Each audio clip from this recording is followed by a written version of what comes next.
Hello, Assalamualaikum Cik Kamal. Salam ya. Saya daripada Aimra TV, Muhammad Hamzah. Okey. Cik Kamal, saya nak mendapatkan sedikit ulasan daripada Cik Kamal berkaitan dengan soalan terdapat spekulasi mengatakan bahawa akan terjadi huru-hara ataupun gerakan Malaysia Spring selepas keputusan PRU 13. Apa pendapat Cik Kamal? Sama ada benar atau tidak spekulasi berkenaan dengan 505 ini. Okey. Seharusnya kita sedar punca segalanya ini adalah daripada proses perkiraan ataupun perjumlahan undi nanti. Sedangkan seharusnya kita mengerti kita tahu bahawa setiap calon tak kira daripada parti mana ada juga pemerhatinya, ada juga wakilnya semasa perkiraan itu. Okay. Jadi kalau misalnya ia tidak benar, perkiraan itu tidak betul, maka sudah tentulah sama ada seorang tidak berkata benar ataupun sengaja untuk tidak berkata benar dan menyebabkan cetusan ini berlaku.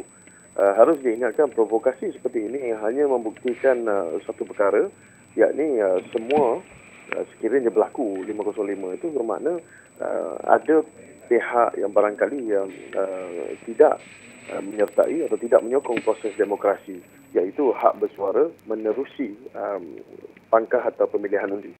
Okey. Kita kena faham pasal undi ni bukan jumlah kekuatan beritan kita ataupun lantunan suara ataupun unjuk rasa yang penting. Okay. Yang harus kita ketahui untuk menubuhkan mana-mana kerajaan menerusi justifikasi proses perundangan ialah menerusi undian.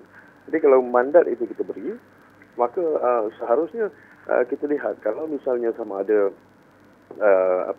pihak-pihak yang tidak berpuas hati ini mendapati keputusan itu tidak memihak padanya. Okay.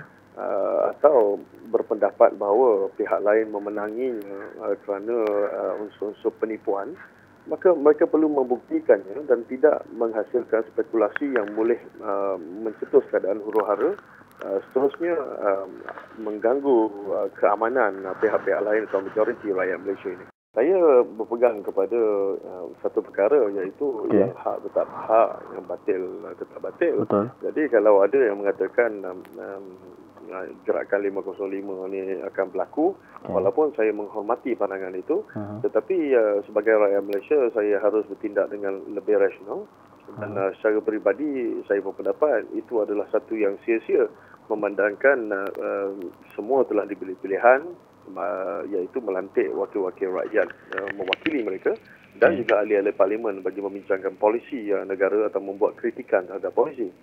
Sekiranya ada sesiapa daripada kita mendapat SMS ataupun daripada laman sosial maklumat-maklumat berkenaan ajak berkumpul dan sebagainya, ia tidak perlu diperpanjangkan kepada mana pihak sekiranya kita belum membuat pengesahan sama ada ianya adalah fakta atau tidak.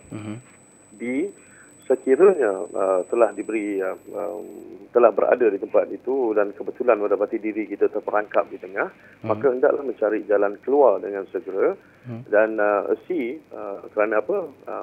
Fikirkan tentang keselamatan diri kita masing-masing kerana kalau berlakunya cetusan-cetusan provokasi ini, ia akan mencederakan, iaitu sama ada secara asakan boleh menyebabkan seseorang jatuh dan kemudian dipijak, ataupun boleh berlaku lain-lain bentuk keganasan fizikal. Dinamik keadaan itu boleh berubah daripada cacian, tunjuk perasaan dan sekiranya ada unsur daripada seseorang yang boleh mencetuskan provokasi lebih kuat, maka ia boleh menjadi satu perhimpunan ataupun rusuhan.